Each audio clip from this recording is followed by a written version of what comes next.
ರಾಮೋತ್ಸವ ಇವತ್ತು ರಾಜಾಜಿನಗರದಲ್ಲಿ ಶ್ರೀಮುರಳಿ ಅವರು ದೇವಸ್ಥಾನಕ್ಕೆ ಆಗಮಿಸಿದ್ದಾರೆ. ಅದು ರಾಮನ ಮಂದಿರ ಇವತ್ತು ಆಗಮಿಸಿರುವಂತದ್ದು. ಶೂಟಿಂಗ್ಗೆ ಬ್ರೇಕ್ ಹಾಕಿ ಇವತ್ತು ದೇವರ ಪ್ರಾರ್ಥನೆಯನ್ನು ಮಾಡ್ತಿದ್ದಾರೆ. ಸರ್, ಯಾವಾಗ್ಲೂ ಅಷ್ಟೇ ಸಿನಿಮಾ ರಂಗದಲ್ಲಿ ದೇವರ ಸಮ್ಮತಿಯಿಂದನೇ ನೀವು ಮುಹೂರ್ತ ಶುರು ಮಾಡ್ತೀರಾ. ಕ್ಲಾಪ್ ಮಾಡುವಂತದ್ದು ಇರ್ಬೋದು, ಸಿನಿಮಾ ಟೀಸರ್ ಲಾಂಚ್ ಇರ್ಬೋದು, ಟ್ರೈಲರ್ ಲಾಂಚ್ ಇರ್ಬೋದು, ಎಲ್ಲ. ಇವತ್ತು ಐತಿಹಾಸಿಕ ದಿನ, ಏನನ್ನ ಹೇಳಕ್ ಇಷ್ಟಪಡ್ತೀರಾ? ಅಮ್ಮ, ಇದು ಬಹಳ ಪುಣ್ಯದ ದಿನ ಅಂತ ಹೇಳಲಿಕ್ಕೆ ಇಷ್ಟಪಡ್ತೀನಿ. ಬಹಳ ಮೆಮೊರಬಲ್ ಡೇ ಅಂತ ಹೇಳಲಿಕ್ಕೆ ಇಷ್ಟಪಡ್ತೀನಿ. ಈ ಒಂದು ದಿನ ನಾವು ಬಹುಶಃ ಇನ್ನು ಸಾವಿರಾರು ವರ್ಷಗಳಾದ್ರೂ ನಾವು ಮರೆಯೋಕ್ಕಾಗಲ್ಲ, ಇದನ್ನ ನೆನಪಿಸ್ಕೊಳ್ದೆ ಇರೋಕ್ಕಾಗಲ್ಲ. ಯಾಕಂದ್ರೆ 500 ವರ್ಷಗಳ ಕಾಲದಿಂದ ಈ ಒಂದು ದಿನಕ್ಕೆ ಕಾಯ್ಕೊಂಡು ಬಂದಿದ್ವಿ. ಸೊ ಇವತ್ತು ನಮ್ಮ ರಾಮಲಲ್ಲನ ಪ್ರಾಣ ಪ್ರತಿಷ್ಠಾಪನೆ ಇದೆ, ಅಯೋಧ್ಯೆಯಲ್ಲಿ ನಡೀತಿರೋದು. ಬಹಳ ಪುಣ್ಯ ಮಾಡ್ಕೊಂಡ್ ಬಂದಿದ್ದೀನಿ ಕೊಡಮ್ಮ. ಈ ಒಂದು ದೃಶ್ಯನ ನಾವು ಕಣ್ ತುಂಬಿಸ್ಕೊಳ್ಳೋಕೆ ನಾವೆಲ್ಲ ಬಹಳ ಪುಣ್ಯ ಮಾಡ್ಕೊಂಡ್ ಬಂದಿದೀವಿ. ಸೊ ಒಳ್ಳೇದಾಗ್ಲಿ ಎಲ್ರಿಗೂ ಅಂತ ಹೇಳ್ತೀನಮ್ಮ. ಸಿನಿಮಾದಲ್ಲಿ ರಾಮ ಅಂದ್ರೆ ಹೀರೋ, ರಾವಣ ಅಂದ್ರೆ ವಿಲನ್ ಅಂತ. ನಿಮ್ಮ ಜೀವನದಲ್ಲಿ ನಿಮ್ಮ ಪಾಲಿಗೆ ರಾಮ ಯಾರು? ಪ್ರತಿಯೊಬ್ಬ ವ್ಯಕ್ತಿಲೂ ರಾಮನೂ ಇರ್ತಾನೆ, ರಾವಣನೂ ಇರ್ತಾನೆ. ಸೊ ಹಾಗಾಗಿ ಜಾಸ್ತಿ ಯಾರು ಬೇಕು ಅನ್ನೋದನ್ನ ತೀರ್ಮಾನ ತಗೊಳ್ಳೋದು ನಿಮಗೆ ಬಿಟ್ಟಿದ್ದು.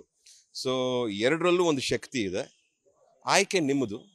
ಒಳ್ಳೇದು ಯಾವುದು, ಕೆಟ್ಟದ್ದು ಯಾವುದು ನಿಮಗೆ ಗೊತ್ತು. ಸೊ ಆಕ್ಚುಲಿ ನಾವು ಹಿಸ್ಟ್ರಿನ ಮೆಥಾಲಜಿಕೆಲ್ಲ ನೋಡ್ಕೊಂಡು ಬಂದಾಗ ರಾವಣನು ಯಾವ್ದ್ರಲ್ಲೂ ಕಮ್ಮಿ ಇರಲಿಲ್ಲ, ರಾಮನು ಯಾವ್ದ್ರಲ್ಲೂ ಕಮ್ಮಿ ಇರಲಿಲ್ಲ. ಆದ್ರೆ ಗೆಲುವು ಸಿಕ್ಕಿದ್ದು ಒಳ್ಳೇದಕ್ಕೆ ಮಾತ್ರ. ಸೊ ಹಾಗಾಗಿ ಒಳ್ಳೆತನದ ಬಗ್ಗೆ, ಒಳ್ಳೆ ವಿಚಾರದ ಬಗ್ಗೆ ಸ್ವಲ್ಪ ಗಮನ ಹರಿಸಿ ಎಲ್ರು ಅಂತ ಹೇಳಲಿಕ್ಕೆ ಇಷ್ಟಪಡ್ತೀನಿ.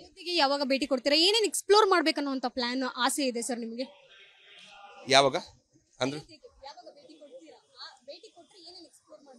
ಅಮ್ಮ, ಫಸ್ಟ್ ದೇವ್ರನ್ನ ನೋಡ್ಬೇಕು, ರಾಮಲಲ್ಲನ್ ಅವನ ದರ್ಶನ ಪಡಿಬೇಕು.